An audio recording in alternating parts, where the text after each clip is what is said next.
Hello दोस्तों, मैं आप सबका स्वागत करती हूँ इवोकेटिव लर्निंग हिंदी चैनल में।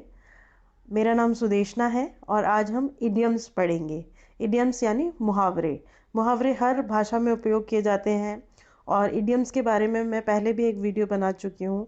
अगर आपको जानना है कि इडियम्स का यूज़ क्यों किया जाता है और किस तरीके से किया जाता है और कहाँ किस किस लैंग्वेज में या किस किस भाषा में इसका उपयोग किया जाता है, तो आप मेरा वो वीडियो देख सकते हैं। बाकी इडियम्स जो हैं या मुहावरे जो हैं हर भाषा में प्रयोग किए जाते हैं ताकि आप भाषा को और ही ज़्यादा रचनात्मक यानी क्रिएटिव बना सकें। तो लेट्स गेट स्टार्टेड। सबसे फर्स्ट इडियम है an about face. An about face का मतलब है a sudden and complete change of someone's ideas, plans और एक्शन। मतलब एकदम से किसी के आइडियाज़, किसी के प्लान्स या किसी की किसी भी कार्य में एकदम से चेंज आ जाना, बदलाव आ जाना। इसका हिंदी मीनिंग है पूरा पलट जाना या पूरा पलटना। ठीक है, एग्जाम्पल ले लेते हैं।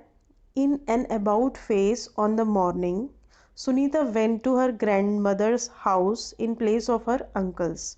सुनीता को जाना तो अपने चाचा के घर पे था, मगर वो अपने ग्रैंड मदर्स हाउस में चली गई।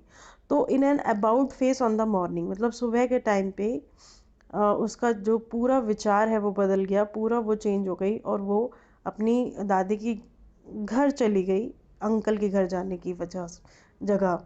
ठीक है, सो अबाउट फेस का मतलब हुआ पूरा पलट जाना, किसी के भी आइडियाज़, किसी के भी प्लान्स और किसी के भी एक्शन का बिल्कुल चेंज हो जाना, सडन चेंज या complete change. Second is a juggling act. A juggling act का मतलब है a difficult situation in which you try to achieve several different things at the same times। ये जगलिंग एक्ट मतलब juggling means एक तरीके का जादू होता है या फिर एक तरीके का जो कि सारे कोई भी चीज़ को एक साथ संभालने की कोशिश करता है, उसको भी हम जगलिंग एक्ट बोलते हैं। तो difficult situation in which you try to achieve several different things at the same times. मतलब कि बहुत सारे काम को आप एक ही समय में कर रहे हो और एक एक ऐसी सिचुएशन जो कि बहुत डिफ़िकल्ट है, बहुत ही मतलब कि बहुत ही मुश्किल है, उस सिचुएशन को है आप जो है संभाल रहे हो एक ही साथ एक ही टाइम पे। हिंदी मीनिंग है बहुत सारे काम एक साथ संभालना। ठीक है, अब एग्जाम्पल सेंटेंसेस हैं। It's so tiring having to do the juggling act between work and family. मतलब बहुत ही ज़्यादा थकावट वाला काम हो जाता है जब आप अपने कार्य को भी संभालते हैं, कार्यस्थल को भी संभालते हैं और अपने परिवार को भी संभालते हैं। तो it is a kind of juggling act. ठीक है, फैमिली और वर्क दोनों ही संभाल रहे हो। तो इसीलिए बोला गया है, बोल रहे हैं इस सेंटेंस में कि ये बहुत ज़्यादा थकावट वाला काम हो जाता है कि एक तरीके का सिचुएशन जहाँ पे कि मैं वर्क और फैमिली को संभाल रही हूँ। ठीक है, second is life is a juggling act. देखो लाइफ है, जीवन है, डेफिनेटली एक जगलिंग एक्ट है जहाँ पे कि बहुत सारे काम आपको करने होते हैं, खाने बनाने से लेके सोने से लेके या फिर किसी भी काम को करने से लेके बहुत सारे काम लाइफ में होते हैं। तो बोल सकते हैं life is a juggling act. Third देख लेते हैं। Third is go bananas. Go bananas एक बहुत ही क्रिएटिव भी वर्ड इडियम है और इसका मीनिंग भी बहुत ही डिफरेंट है। Meaning is to become very angry. अगर आपको बहुत ज़्यादा गुस्सा आ रहा है तो that is called go bananas. ठीक है, इसका हिंदी मीनिंग है बहुत गुस्सा होना। ठीक है, एग्जाम्पल ले लेते हैं। Example is my mom will go bananas if she sees the room in this state. My mom will go bananas if she sees the room in this state. मेरी जो मदर है या मेरी माँ जो है वो बहुत ही गुस्सा हो जाएंगे अगर वो देखेंगी इस कमरे को इस स्थिति में, यानी कमरा साफ़ नहीं है या फिर वो बहुत ही अच्छे ऑर्गेनाइज्ड वे में नहीं है और इस वजह से क्या है, अगर मेरी मम्मी देखेंगी तो शी विल गो बनानास मतलब she will get angry. Second is I generally go bananas when someone lies and I know the truth.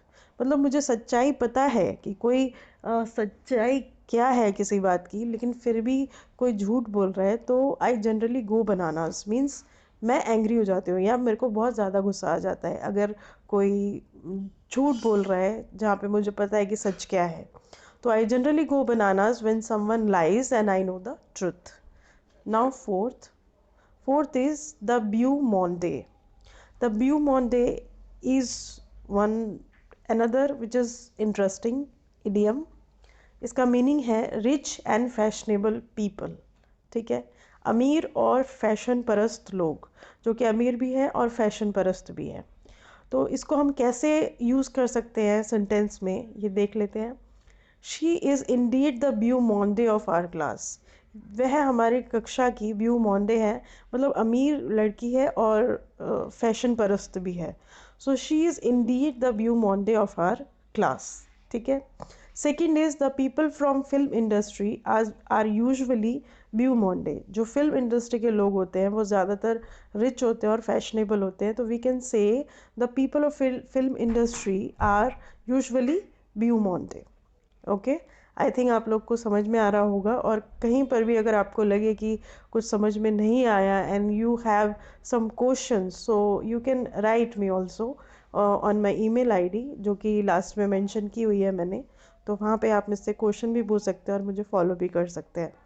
चलिए आगे देखते हैं। Fifth is give somebody a bell. Give somebody a bell meaning is to telephone someone. It's a easy one. To telephone someone, किसी को phone करना, हिंदी में इसका मतलब है किसी को फ़ोन करना। So example sentences are don't forget to give me a bell when you get home. जब आप घर पहुंच जाएं तो आप भूलना मत मेरे को कॉल करना, ठीक है। Second is you are my best friend and you can give me a bell at any time. आप मेरे बहुत अच्छे दोस्त हैं, जिगरी फ्रेंड है, जिगरी दोस्त हैं, आप मुझे कभी भी कॉल कर सकते हैं किसी भी समय में। तो गिव मी अ बेल और गिव समबडी अ बेल।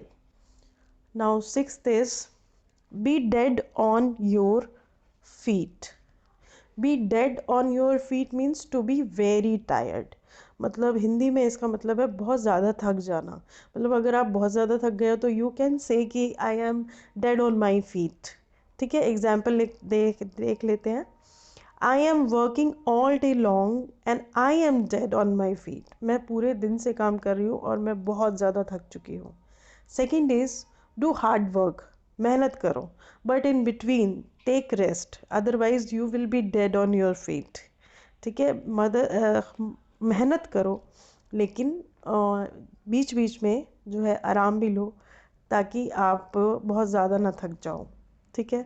सो इसका यूज़ हम इस तरीके से कर सकते हैं। और भी सेंटेंसेस आप बना सकते हैं और कमेंट सेक्शन में भेज भी सकते हैं, ताकि मैं देख लूँ कि आप कौन कौन से सेंटेंसेस बना रहे हैं B dead on your feet से, ठीक है। Seventh is a dark horse. A dark horse meaning is a person who does not tell others about their skills or ideas and who astonishes people by doing something that they do not expect. Meaning एक person है जो कि दूसरों को नहीं दिखाता, अपने skills को, अपने आइडियाज़ को नहीं दिखाता और ज़्यादातर लोगों को सरप्राइज कर देता है by doing something that they do not expect. कुछ ऐसा कर देता है जो दूसरों को नहीं पता होता कि ये बंदा कर पाएगा वो चीज़, लेकिन फिर भी वो कर देता है और लोगों को एस्टॉनिश या सरप्राइज कर देता है। इसको हिंदी में कह सकते हैं छुपा Rustam. So example sentences, oh my god, Riya has written a novel. She is bit of a dark horse. मतलब रिया छुपा रुस्तम निकली, उसने एक नोवेल भी लिख दिया। बहुत एस्टॉनिशमेंट से आप ये बात कह रहे हैं। Second is he is a dark horse, I know he will succeed in his career. वह एक छुपा रुस्तम है और वो अपने करियर में ज़रूर सक्सेस या ज़रूर सक्सेस प्राप्त करेगा। तो she is a dark horse मतलब उसके पास स्किल्स है, उसके पास आइडियाज़ है जो वो दिखा नहीं रहा, बट उसके पास हैं और वो अपने करियर में बहुत आगे जाएगा। सो eighth is those were the days. Those were the days meaning is something that you say which means life was better in the past. मतलब कि आप पास्ट के बारे में सोच रहे हो और आप बोल रहे हैं those were the days, मतलब आप उन दिनों को याद कर रहे हो जब आप सबसे ज़्यादा खुश थे या बहुत ज़्यादा अपने जो समय व्यतीत किया था वो बहुत अच्छा टाइम था, बहुत ही ब्लिस वाला टाइम था। तो इसीलिए इसका मीनिंग हो गया हिंदी में कि वो भी क्या दिन थे, मतलब कितने अच्छे दिन थे, ठीक है। Example sentences, singing at college in front of the whole class and getting praise from professors, oh those were the days. मतलब क्लास में आप कॉलेज में जो है आप पूरी क्लास के सामने जो है किसी ने गाना गाया और उसको उसकी बढ़ाई मिली प्रोफेसर से, तो वो पर्सन जो उस पल को याद करके कह रहा है या कह रही है कि दोज वर द डेज, वो भी क्या दिन थे। Second is the whole class use to decorate school during Diwali and distribute sweets to each and every one. Oh those were the days, meaning class को, कक्षा को डेकोरेट करना दिवाली के उत्सव में, और जो है मिठाइयों को बांटना सभी में, क्या दिन थे वो। मतलब याद करना कि दिवाली के टाइम पे कैसे आप दूसरे कक्षा के बच्चों के साथ कैसे आप इंजॉय करते थे, कैसे आप डेकोरेट करते थे अपनी क्लास को, और जो मिठाइयाँ हैं वो सब में बांटते थे। तो दोज वर द डेज, वो भी क्या दिन थे। ठीक है, तो इस तरीके से आप यूज़ कर सकते हैं दोज वर द डेज को। आगे 9th देख लेते हैं। Turn over a new leaf. Turn over a new leaf means to start behaving in a better way. मतलब कि turn over a new leaf, कि आप कुछ भी किसी चीज़ की भी शुरुआत कर रहे हो दोबारा से और बहुत अच्छे तरीके से। हिंदी मीनिंग है नया जीवन शुरू करना, नए तरीके से कुछ स्टार्ट करना। Example sentences are, number 1, he has turn over a new leaf and he has not smoking anymore.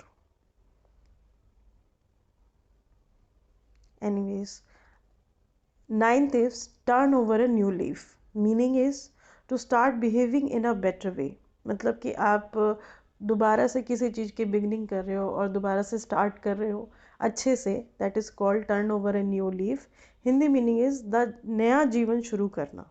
ठीक है, example sentences are, number 1, he is turn over a new leaf and he is not smoking any more. मतलब वो बिल्कुल ही नई शुरुआत कर रहा है, अब वो स्मोकिंग या सिगरेट को है नहीं पीता है, तो उसने नया जीवन स्टार्ट किया है। तो इसीलिए हम बोल सकते हैं yes turn over a new leaf, या he is turn over a new leaf. As she turn over a new leaf she is more disciplined and organised. जैसे ही उसने अपने व्यवहार में बदलाव लाया या नया जीवन शुरू किया, नए तरीके से ज़िंदगी जीनी शुरू की, तो वो बहुत ज़्यादा डिसिप्लिन्ड और ऑर्गेनाइज्ड हो गई है, बहुत ज़्यादा अपने काम को अच्छे तरीके से कर रही है, ऑर्गेनाइज होके और डिसिप्लिन्ड होके। 10th है up to the minute. Up to the minute meaning containing the most modern ideas and information. मतलब जिसको सब कुछ पता हो, जो कि एकदम ताज़ा तरीन हो। Containing the most modern ideas, जिसको बिल्कुल मॉडर्न आज के ज़माने के आइडिया जो अभी हो रहा है उसके बारे में पता हो, अभी की जानकारी बिल्कुल बहुत अच्छे तरीके से हो, उसको कहते हैं हम up to the minute. Hindi meaning is ताज़ा तरीन। Example sentences are, UPSC aspirants should be up to the minute. जो यूपीएससी की प्रिपरेशन कर रहे हैं उनको अप टू द मिनट होना चाहिए, मतलब कि उनको सब कुछ पता होना चाहिए कि क्या हो रहा है वर्ल्ड में, और किस तरीके से चीज़ें बदल रही हैं या चेंज हो रही हैं। आज की इन्फॉर्मेशन के बारे में, मॉडर्न आइडियाज़ के बारे में पता होना चाहिए। ठीक है, second is go to top designer for up to the minute fashion. Top designers के पास जाओ अगर आपको आज का मॉडर्न फैशन चाहिए, so go to top designers. ठीक है, इस तरीके से हम अप टू द मिनट का यूज़ कर सकते हैं। 11th is vent your spleen. 11th is vent your spleen, meaning to express anger. मतलब अगर आप गुस्सा जाहिर कर रहे हो तो आप बोल सकते हो went your spleen. Hindi meaning is गुस्सा जाहिर करना। Example sentences are, my sister vent her spleen on me because I took her favorite diary। मैंने अपनी बहन की बहुत ही अच्छी डायरी जो है वो ले ली। So she vent her spleen on me means वो मेरे पे बहुत गुस्सा की। Second is, I vent my spleen only when it's necessary। मेरे को गुस्सा एक्सप्रेस तभी करती हूँ जब बहुत ज़्यादा ज़रूरी होता है। ठीक है, तो इस तरीके से वेंट योर स्प्लीन को आप क्रिएटिवली यूज़ कर सकते हो सेंटेंस में। 12th is verbal diarrhoea. Verbal diarrhoea means if someone has verbal diarrhoea they talk too much. अगर किसी को वर्बल डायरिया है तो वो बहुत ज़्यादा बात करते हैं। हिंदी मीनिंग है बहुत ज़्यादा बोलने की आदत। ठीक है, example sentences are, a whole evening with that guy was awful who had verbal diarrhoea. पूरा दिन उस पर्सन के साथ बहुत ही बेकार गुजरा क्योंकि उसको बहुत ज़्यादा बोलने की आदत थी। ठीक है। Second is I can't stay with a person who has verbal diarrhoea. मैं किसी भी ऐसे इंसान के साथ नहीं रह सकती जो बहुत ज़्यादा बोलता हो। तो इस तरीके से आप वर्बल डायरिया को यूज़ कर सकते हो और ह्यूमरस वे में भी आप यूज़ कर सकते हो वर्बल डायरिया को। 13th is have a whale of a time. इसका मीनिंग है to enjoy yourself very much. मतलब अगर आप इंजॉय कर रहे हो अपने आप को या किसी की कंपनी को, पार्टी को, तो आप बोल सकते हो I have a whale of a time. तो to enjoy yourself very much Hindi meaning is मजे लूटना। ठीक है। Example sentences are did you enjoy at the party, yes I had a whale of a time. क्या आपने party में enjoy किया, मज़े किए? तो वो आंसर कर रहा है कि यस, मैंने बहुत ही ज़्यादा इंजॉय किया, बहुत ही ज़्यादा मज़े किए पार्टी में। Second is our life is limited, we should always try to have a whale of a time. हमारा जो लाइफ जो है, हमारा जीवन है इस प्लानट पे डेफिनेटली लिमिटेड है, तो we should always try to have a whale of a time. हमको इन्जॉय करना चाहिए, मज़े करने चाहिए, ज़िंदगी को जीना चाहिए। So that is called have a whale of a time. तो you can use this idiom also like this way. ठीक है। सो ये हो गया have a whale of a time. 14th is grit your teeth. Grit your teeth meaning is accept a difficult situation and deal with it in a determined way. कोई भी मुश्किल situation को जो है डील करना बहुत ही साहस से, बहुत ही धैर्य से और बहुत ही अपने आप को फोकस करके किसी भी डिफ़िकल्ट, जो कि मुश्किल जो एक सिचुएशन आई है उससे डील करना डिटरमाइंड वे में। हिंदी मीनिंग देख लेते हैं, धैर्य और साहस को काम में लाना। धैर्य और साहस को ऐसे काम में लाना कि आप किसी भी मुश्किल सिचुएशन को हैंडल कर पाए या कर ले। ठीक है। Example sentences are I can't change the situation so I will have to grit my teeth.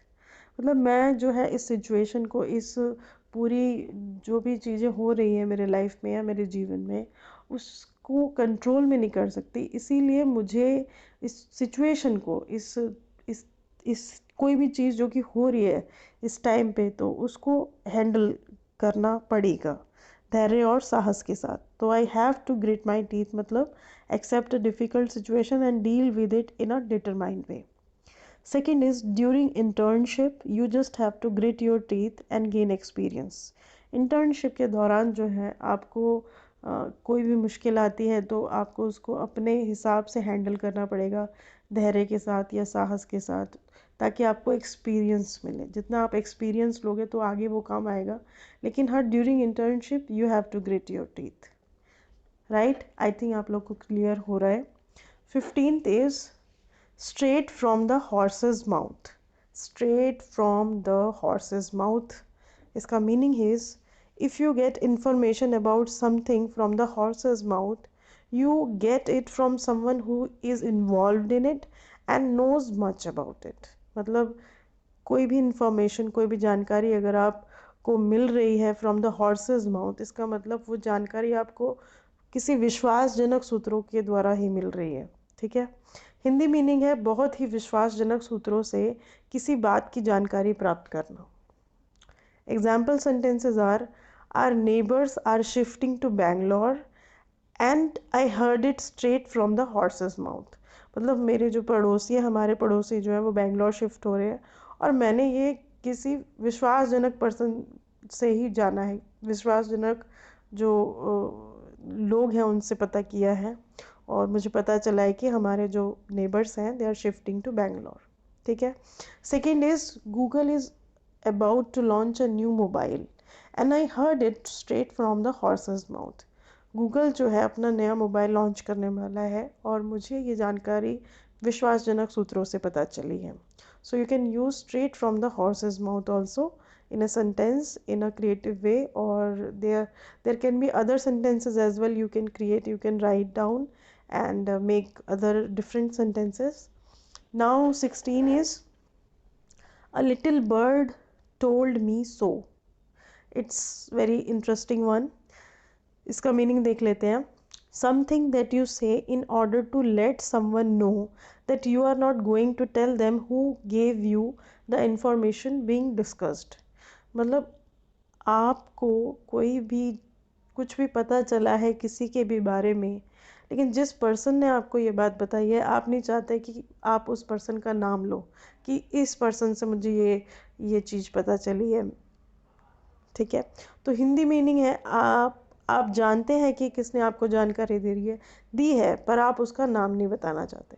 ठीक है, आपको पता चलती है कोई इन्फॉर्मेशन, कोई भी चीज़ अपने बारे में या किसी के भी बारे में, लेकिन आप नहीं चाहते कि आप उसका नाम किसी को बताएं। तो उस टाइम पे हम कह सकते हैं लिटिल बर्ड टोल्ड मी सो।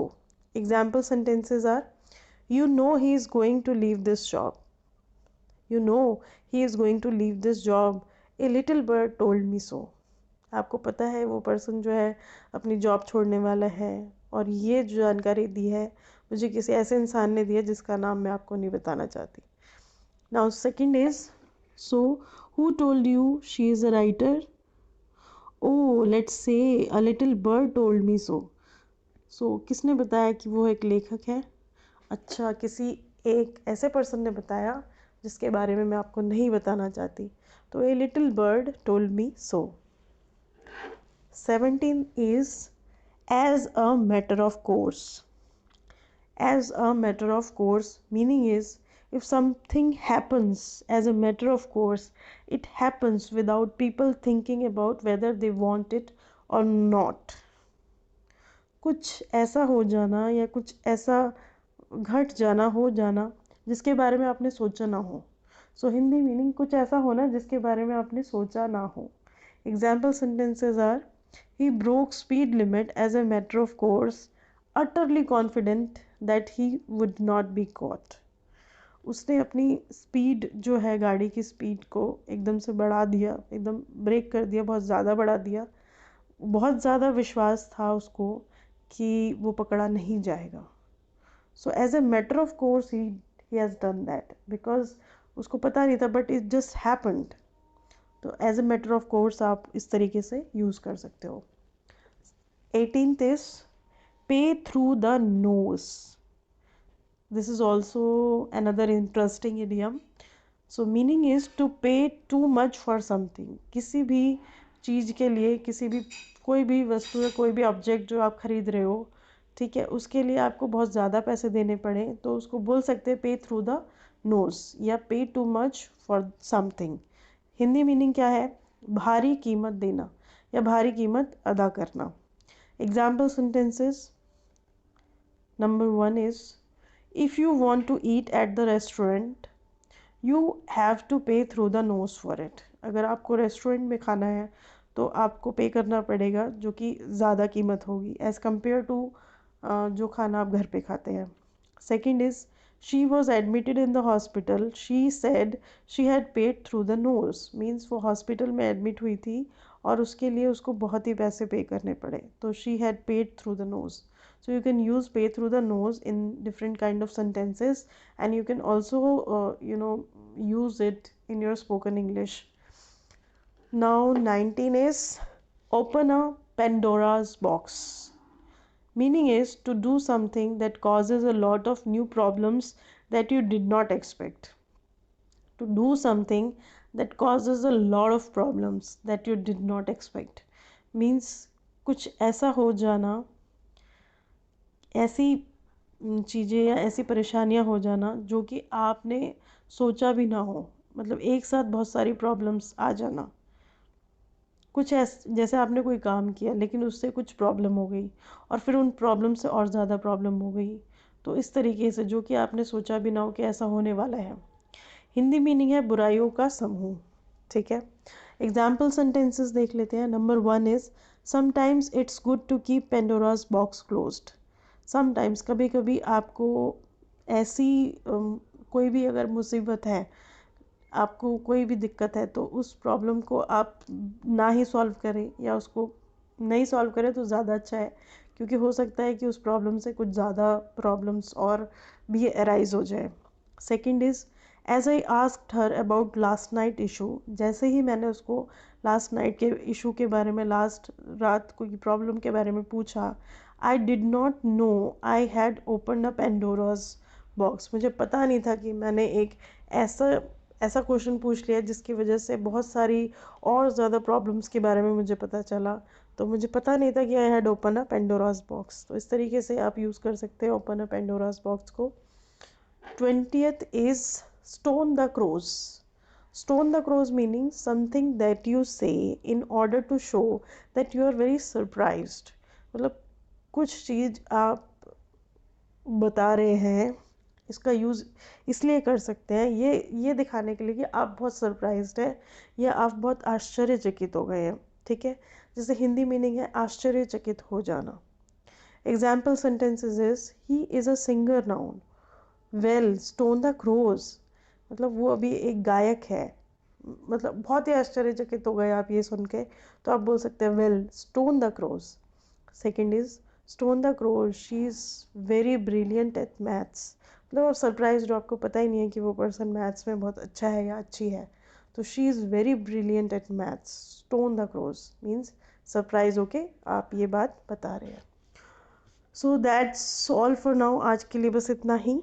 नेक्स्ट वीडियो में हम करेंगे इडियम्स, इडियम्स ही करेंगे, कुछ और इडियम्स पढ़ेंगे और उसके बारे में जानेंगे और किस तरीके से आप यूज़ कर सकते हो।